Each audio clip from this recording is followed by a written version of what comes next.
on table A, in Group A, we had a fascinating discussion, and it was probably made more fascinating by the variety of backgrounds from which the contributors to the discussion came. So we had on our table a neurobiologist, a psychiatrist. These aren't all individuals. These are people whose interests were in neurobiology, psychiatry, neurology. We had a mathematician. We had two people whose background came in banking, and somebody who was interested in the problems of decision-making in the commercial setting. We had an academic who was interested in organizational behavior, two people whose interests were based in computing, and one person who made academics, who was involved in academic study and leadership. So I think that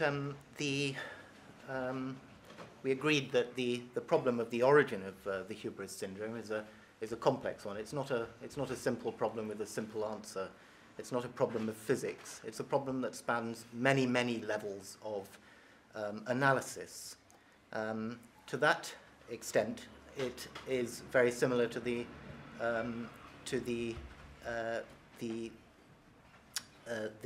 aims of the Brain-Mind Forum, which aims to understand how the brain, how this massive, not particularly highly specialized units gives rise to such complex behavior and complex phenomena such as consciousness and self-awareness and language and communication and so forth.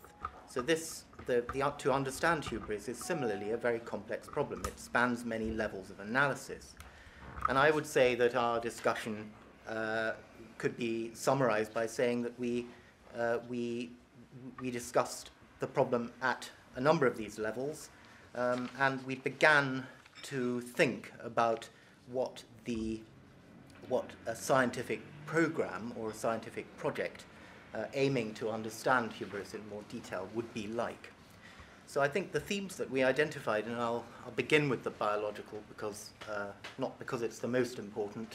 It might be the most fundamental, but that's where I come from myself personally. So what are the biological determinants? And we had a discussion about the role of age, both in terms of the rate at which different systems in the brain became myelinated, and the importance of those systems to different aspects of social and general and emotional cognition, a theme that John Stein described at the beginning. Interestingly, the issue of age also arose in a different context when we were discussing the reasons why, particularly on a trading floor, using the example of a trading floor in discussion with John Coates, who visited our table at the end, why all these people were very young, and why there was almost a sort of prejudice for youth over age, which should come which should bring experience with it. So that's an example of a question that sort of spans these two different levels of analysis, the biological and the organizational. We also discussed the potential confounding variable of self-selection. So somebody right at the beginning raised the question of how can we say that hubris is a phenomenon that is universal when the people that we're studying, or potentially universal, when the people that we're studying may be simply those people who are most vulnerable to it.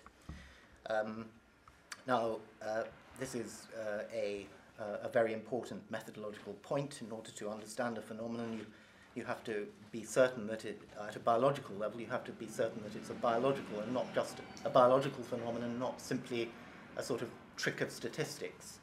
There were a number of good reasons why we thought that the phenomenon of hubris could be demonstrated to be a potentially universal rather than just an extreme of a particular personality type who was sort of lured into being in that position, one of which was that trays are themselves biological, have a biological basis. Somebody on the table pointed out that even experiments and work, neurobiological work in rats, has identified subtypes of rats who are impulsive and rats who are non-impulsive. So there's a definite biological basis to these traits. The other way of addressing this problem, which was suggested, might be to use artificial manipulation of the brain's chemical environment by giving drugs of various types related to dopamine or adrenaline to manipulate the extent to which people indulged in behavior which might lead to the development of hubris. So a sort of artificial model of hubris in an individual.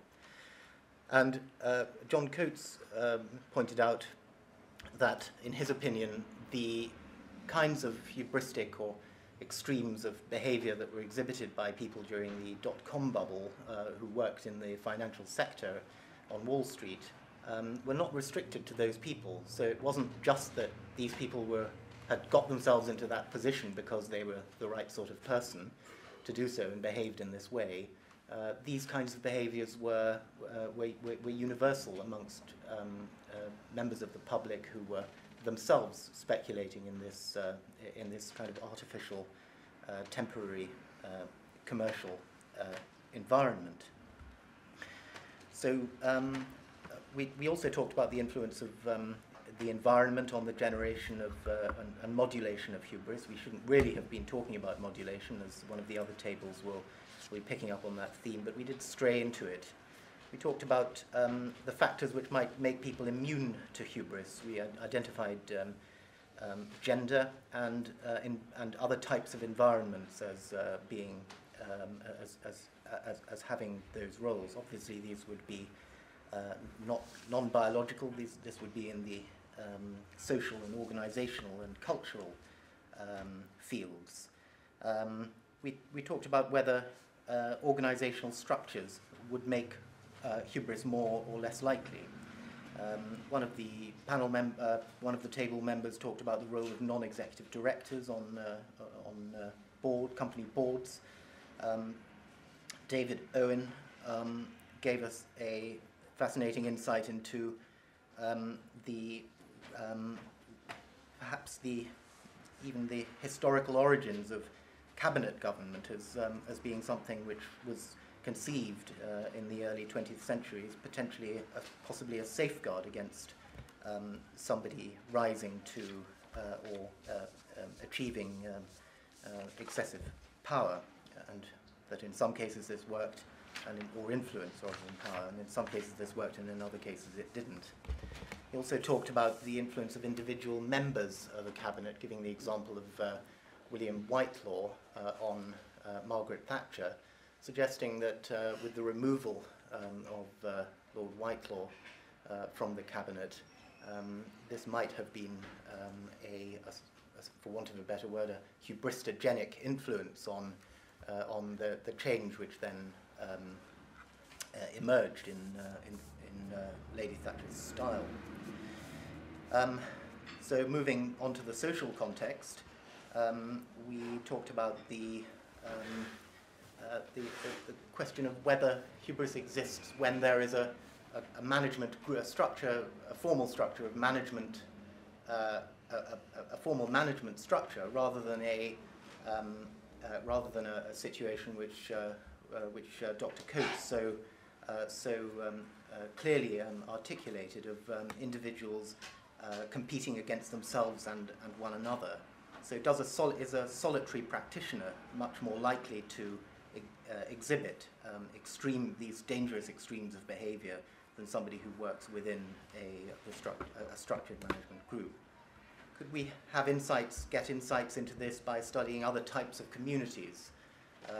Anthropologists might have insights into what happens within tribal communities and indeed in religious communities such as monasteries, religious communities such as monasteries. Finally, we talked about the role of information in the genesis of toxic behavior patterns. Somebody at the table said that somebody from a computing background said that it was important to recognize the role of auto-feedback, so the effects that the consequences of your actions, particularly if they're positive, have on reinforcing your tendency to repeat these behaviors in future. And at a different level, the role of the rise of instantly available and broadly relevant, rapidly changing media from from a variety of different sources, and whether this means that people's ability to synthesize and process the multiple channels and pieces of information with which they're presented, rapidly changing over the days, over the course of a day, might have had a negative response on their decision-making abilities.